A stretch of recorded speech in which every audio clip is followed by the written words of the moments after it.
আল্লাহ পাক রব্বুল আলামিন ফেরেশতাদেরকে বলবেন, ও আমার ফেরেশতারা রে, আজকে কিন্তু টাকার বিনিময়ে কোনো মীমাংসা হবে না। আজকে হাসরের মাঠে মীমাংসা হবে আমল দিয়া। এই জন্যে পাওনাদারদেরকে তার আমল থেকে পরিমাণ মতো আমল দিয়ে দাও। যে পরিমাণ হক নষ্ট করেছে, যে পরিমাণ অন্যায় করেছে, সে পরিমাণ আমল তার আমল থেকে ওই বান্দার আমল নামাই দিয়ে দাও। এইভাবে আমল কর্তন করতে করতে করতে করতে এক পর্যায়ে পাহাড় সম পরিমাণ আমল তার শেষ হয়ে যাবে, কিন্তু পাওনাদার কোনো বাকি থাকবে। আল্লাহ পাক রব্বুল আলামিন বলবেন, যেহেতু তার আমল শেষ, অতএব তোমার পাওনাদার যারা বাকি রয়েছে এদের গুনাহগুলো তার কাঁধে চাপায়া তাকে জাহান্নামে নিক্ষেপ করে দাও। নাউজুবিল্লাহ বলেন। তাহলে বান্দার হক এটা কি সাধারণ কোনো বিষয়? খুব গুরুত্বপূর্ণ একটা বিষয়, যার কারণে আল্লাহ পাক রব্বুল আলামিন আল্লাহ তাআলার ইবাদতের পরেই বান্দার হকের কথা বলেছেন। সূরাত বনী ইসরাঈলের 23 নম্বর আয়াতে কারিমা আপনাদের সামনে পাঠ করেছি। এই আয়াতের ভিতরে আল্লাহ রব্বুল আলামিন দুইটা বিষয়ে আলোচনা করেছেন। একটা হলো বান্দার কাছে আল্লাহর পাওনা, আরেকটা হলো সন্তানের কাছে মা বাবার পাওনা। কয়টা আলোচনা করেছেন? দুইটা। একটা কি বান্দার কাছে আল্লাহর পাওনা, 2 নাম্বার সন্তানের কাছে মা বাবার পাওনা। বান্দার কাছে আল্লাহর পাওনা কি? সূরাতুন নিসার 36 নম্বর আয়াতে আল্লাহ পাক রব্বুল আলামিন বলেন, ওয়া'বুদুল্লাহা ওয়া লা তুশরিকু বিহি শাইআ। আল্লাহ তাআলা বলেন, ও আমার বান্দারা, তোমরা আমি আল্লাহ পাক রব্বুল আলামিনের ইবাদত করো। ইবাদতটা কেমন হবে? ওয়ালা তুশরিকু বিহি শাইআ, সাবধান সাবধান, ইবাদতের ভিতরে যেন শিরকের কোনো গন্ধ না থাকে। এটা হলো বান্দার কাছে আল্লাহ রব্বুল আলামিনের পাওনা। সূরাতু বনী ইসরাঈলের 23 নম্বর আয়াতের শুরুতে এটাই আল্লাহ পাক রব্বুল আলামিন বলতেছেন, ওয়া কাদা রাব্বুকা, তোমার রবের নির্দেশ, তোমার রবের ফয়সালা হয়ে গিয়েছে, আল্লাহ তা'বুদু ইল্লা ইয়্যাহ, তোমরা কেবলমাত্র আল্লাহ পাক রব্বুল আলামিনের ইবাদত করবা। ইবাদত হবে কার? আওয়াজ দিয়ে বলেন, আরো জোরে চিল্লায়া বলেন, ইবাদত হবে কার? আল্লাহ তাআলা বলেন, কেবলমাত্র আমি আল্লাহ পাক রব্বুল আলামিনের ইবাদত করবা। এটা তুমি বান্দার কাছে আমি আল্লাহর পাওনা।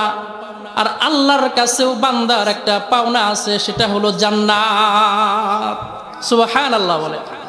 আল্লাহর কাছে বান্দার পাওনা এটা কি? জান্নাত। আর বান্দার কাছে আল্লাহর পাওনা কি? শিরিক মুক্ত ইবাদত। কি বলেন? সকলেই বলেন, শিরিক মুক্ত ইবাদত।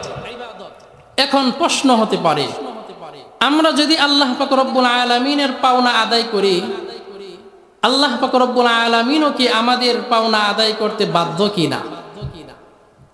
মুহতারাম হাজরিন, আল্লাহ পাক রব্বুল আলামিনের পাওনা আদায় করতে আমরা বাধ্য। কেন বাধ্য? যদি আমরা আল্লাহ পাক রব্বুল আলামিনের পাওনা আদায় না করি, তাহলে আল্লাহ পাক রব্বুল আলামিন ইচ্ছে করলে মাফ করেও দিতে পারেন, অথবা হাসরের মাঠে আদালতে আল্লাহ পাক রব্বুল আলামিন শাস্তির কাঠ গড়ায়ও আপনাকে আমাকে দাঁড় করাতে পারেন। কিন্তু আল্লাহর কাছে আমাদের যে পাওনা, এটা আল্লাহ পাক রব্বুল আলামিন দিতে বাধ্য নয়, বরং এটা আল্লাহ পাক রব্বুল আলামিনের দয়ার উপরে নির্ভরশীল। এটা বুঝতে হলে আল্লাহ রাসূল সাল্লাল্লাহু আলাইহি ওয়াসাল্লামের একটা ঘটনা আপনাদের সামনে পেশ করছি। আল্লাহ রাসূল সাল্লাল্লাহু আলাইহি ওয়াসাল্লাম বলেন, ও আমার সাহাবারা, একজন ব্যক্তি ছিল, আবেদ ছিল, যিনি 500 বছর পর্যন্ত আল্লাহ পাক রব্বুল আলামিনের ইবাদত করেছে। এমন ইবাদত, নির্ভেজাল ইবাদত, যে ইবাদতের ভিতরে কোনো অহংকার নাই, যে ইবাদতের ভিতরে কোনো শিরকের গন্ধ নাই, এমন নির্ভেজাল ইবাদত করেছে। কয় শত বছর? বলেন। 500 বছর নির্ভেজাল ইবাদত করার পরে আল্লাহ পাক রব্বুল আলামিনের কাছে বান্দা 2টা দোয়া করেছে। 1 নাম্বার দোয়া হলো, বান্দা দোয়া করতেছ, গো আল্লাহ আমার শেষ হায়াতের সময়টুকুন যেদিন মালাকুল মাউত আমার জানটা কবজ করে নিয়ে যাবে, ওই সময় আমার মৃত্যুটা যেন সেজদারত অবস্থায় হয়। 2 নাম্বার, কবরে যখন আমার লাশটা রাখা হবে, কবরের ভিতরেও যেন আমার লাশটা সেজদারত অবস্থায় থাকে। আল্লাহর রাসূল বলেন, বান্দার 2টা দোয়াই আল্লাহ রাব্বুল আলামিন কবুল করে নিয়েছেন। বান্দার মৃত্যুর পরে কিয়ামত পর্যন্ত বান্দার লাশটা কবরের ভিতরে সেজদা অবস্থায় থাকবে। হাসরের মাঠে যখন এই বান্দা 500 বছরের ইবাদত নিয়ে আল্লাহ তাআলার সামনে দাঁড়াবে, আল্লাহ পাক রব্বুল আলামিন ফেরেশতাদেরকে ডাক দিয়ে বলবেন, ও আমার ফেরেশতারা, আমার এই বান্দাটাকে আমার দয়ায় তোমরা জান্নাতে নিয়ে যাও। সুবহানাল্লাহ বলেন। কার দয়ায়? আল্লাহর দয়ায়।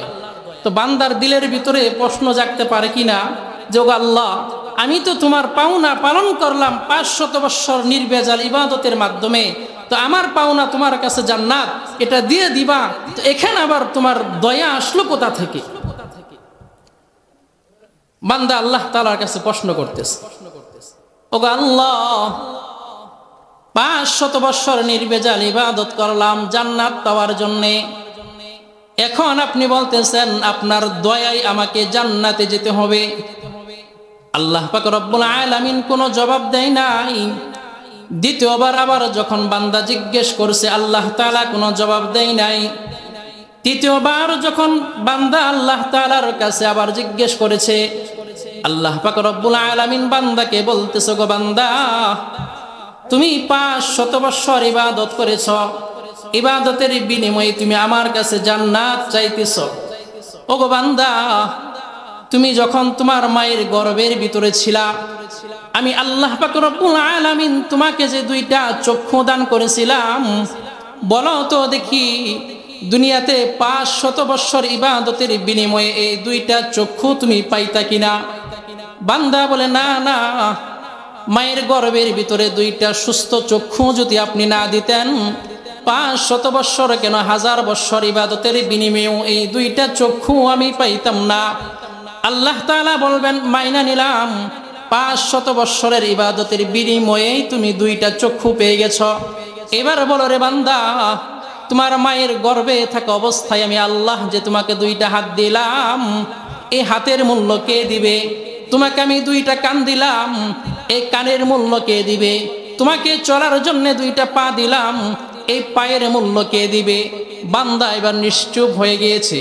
আল্লাহ পাক রব্বুল আলামিন ফেরেশতাদেরকে ডাক দিয়ে বলতেছেন, ও ফেরেশতারা রে, বান্দা আমলের বিনিময়ে জান্নাতে যেতে চেয়েছে, কিন্তু তার 500 বছরের আমল 2টা চক্ষুর বিনিময়ে শেষ হয়ে গিয়েছে।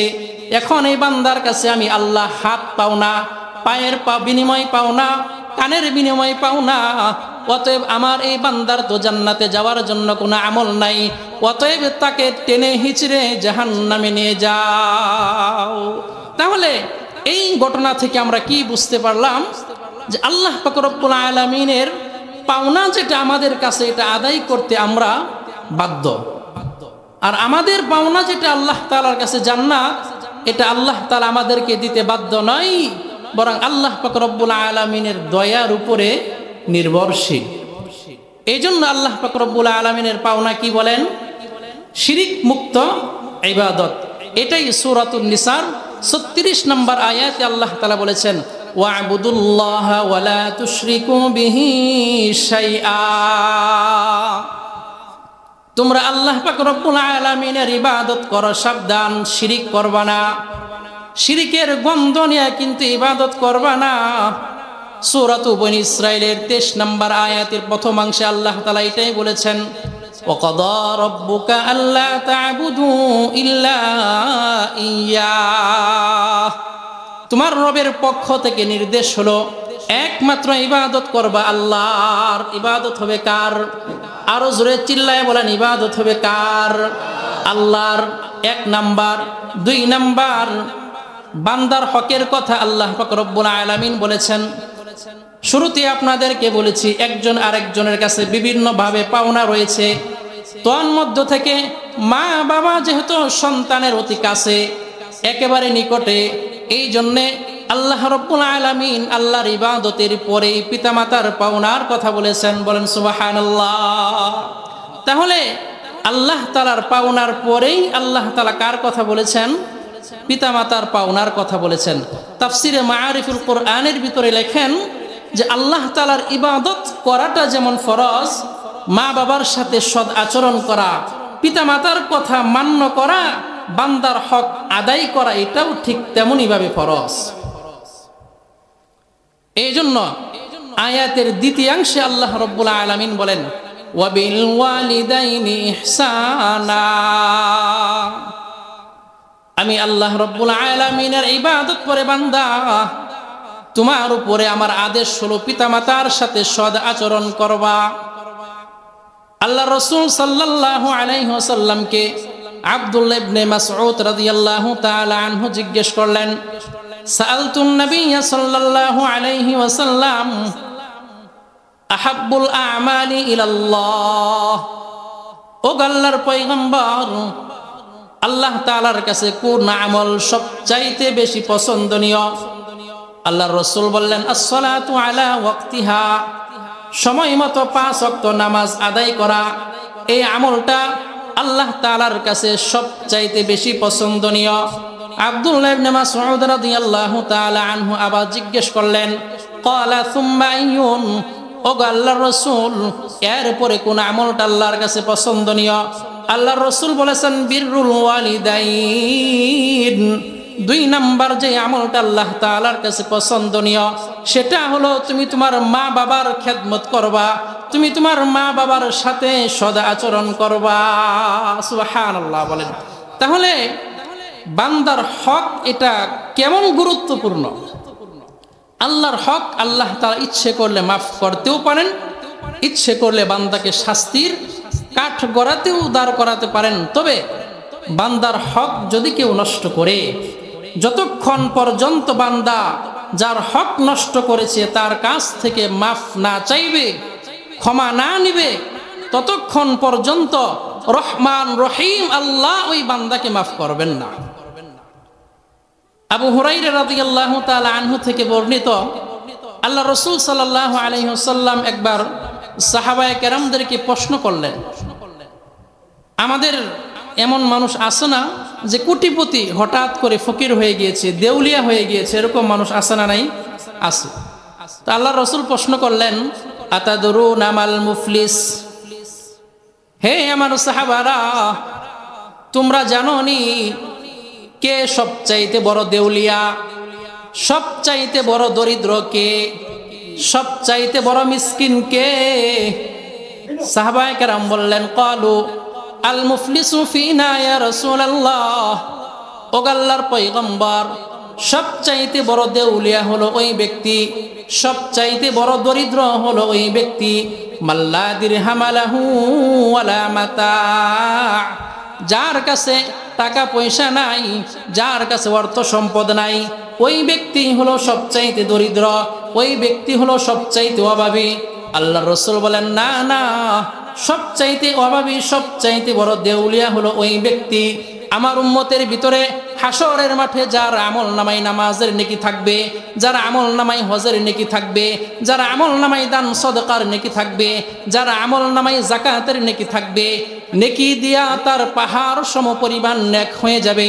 কিন্তু অপর পাশে লোকটা হাজি ছিল, নামাজি ছিল, দান সদকাহকারী ছিল, দানশীল ছিল, কিন্তু লোকটা মানুষকে আঘাত করত, কথার মাধ্যমে আঘাত করত, কাউকে অন্যায়ভাবে গালি দিয়েছিল, কারো জমি দখল করেছিল, কারো হক নষ্ট করেছিল।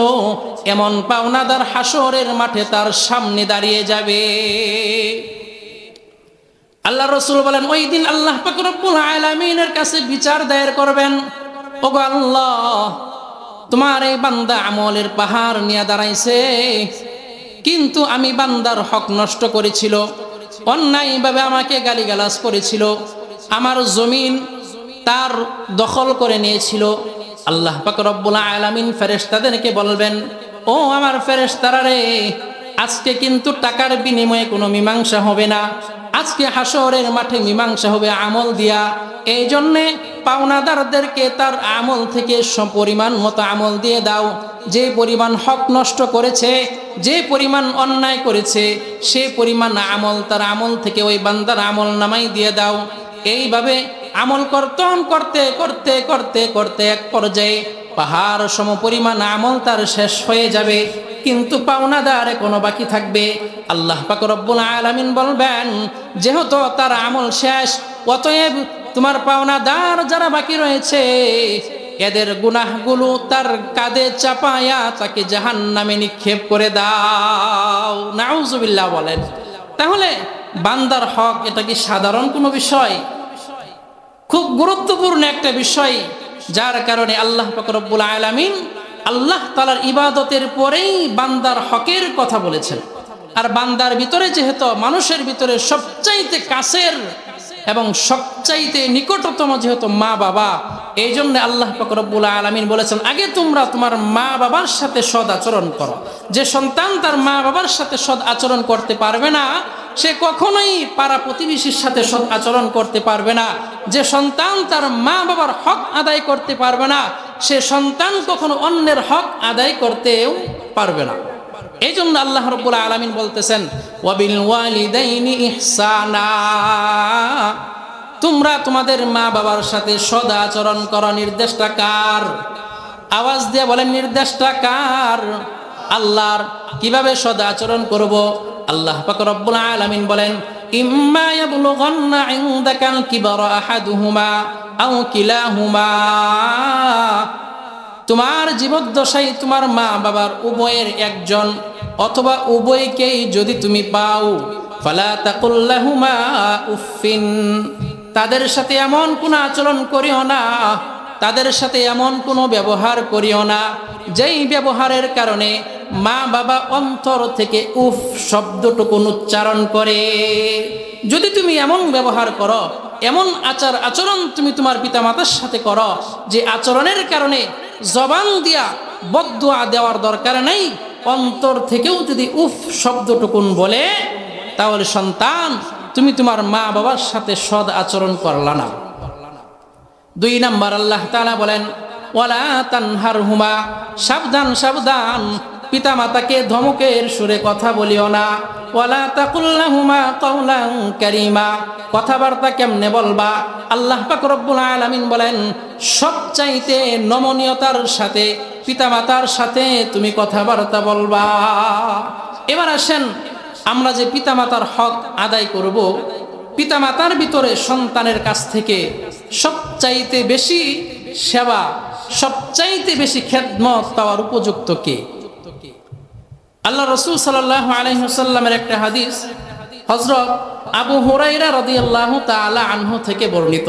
তিনি বলেন, জাআ রাজুলুন ইলা রাসূলিল্লাহি সাল্লাল্লাহু আলাইহি ওয়াসাল্লাম, আবু হুরায়রা রাদিয়াল্লাহু তাআলা আনহু বলেন, আল্লাহ রাসূল সাল্লাল্লাহু আলাইহি ওয়াসাল্লামের কাছে একজন ব্যক্তি আসলেন।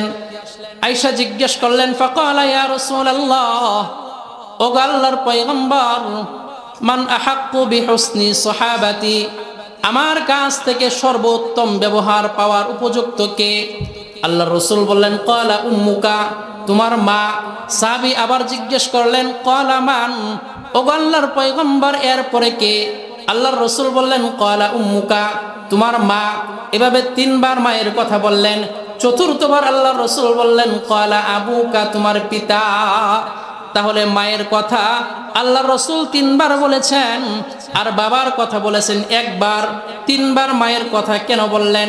সূরাতুল আহকাফ 15 নম্বর আয়াতে আল্লাহ পাক রব্বুল আলামিন বলেন, ওয়াসাইনাল ইনসানা বিওয়ালিদাইহি ইহসানা। আল্লাহ পাক রব্বুল আলামিন সমস্ত মানুষদেরকে লক্ষ্য করে বলতেছেন, তোমরা তোমাদের মা বাবার সাথে সদ আচরণ করো। মুসলমান বলে নাই, ঈমানদার বলে নাই, মুত্তাকিন বলে নাই, ইহুদি খ্রিস্টান হিন্দু যত মানুষ আছে, আল্লাহ পাক রব্বুল আলামিন সমস্ত মানুষদেরকে লক্ষ্য করে বলতেছেন, ওয়াসাইনাল ইনসানা বিওয়ালিদাইহি ইহসানা, তোমরা তোমাদের মা বাবার সাথে সদ আচরণ করো। কেননা হামালাতু উম্মুহু কুরহা, ওয়াদাআতহু কুরহা ওয়া হামলুহু ওয়া ফিসালুহু 30 শাহরা। এই আয়াতের ভিতরে আল্লাহ পাক রব্বুল আলামিন মায়ের কথা 3 বার উল্লেখ করেছেন। মায়ের এমন 3টা কষ্টের কথা আল্লাহ পাক রব্বুল আলামিন উল্লেখ করেছেন, যেই 3টা কষ্ট পৃথিবীর কোনো বাবা সহ্য করে নাই, যেই 3টা কষ্ট একমাত্র মা সহ্য করে। 1 নাম্বার, হামালাত উম্মুহু কুরহা, তোমার মা তোমাকে কষ্ট করে গর্ভধারণ করেছে।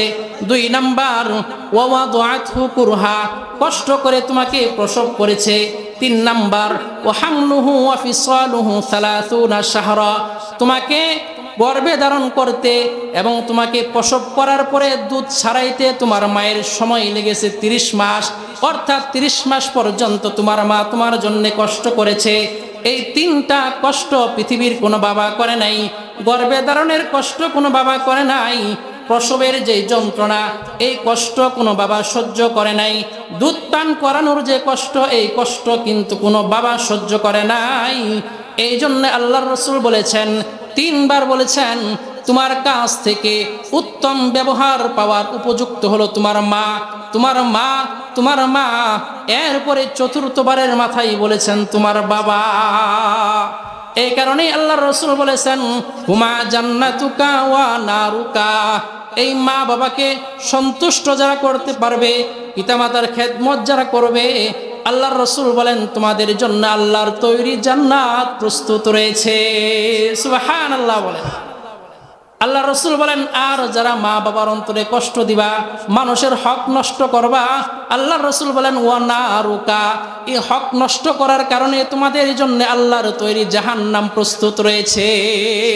এই জন্য মুহতারাম হাজরিন, আল্লাহ পাক রব্বুল আলামিনের ইবাদত তো আমরা করবই, পাশাপাশি বান্দার হক যেন আমার মাধ্যমে নষ্ট না হয়, তন্মধ্যে সর্বোপরি খেয়াল করা আমার পিতামাতার হক যেন আমার কারণে নষ্ট না হয়।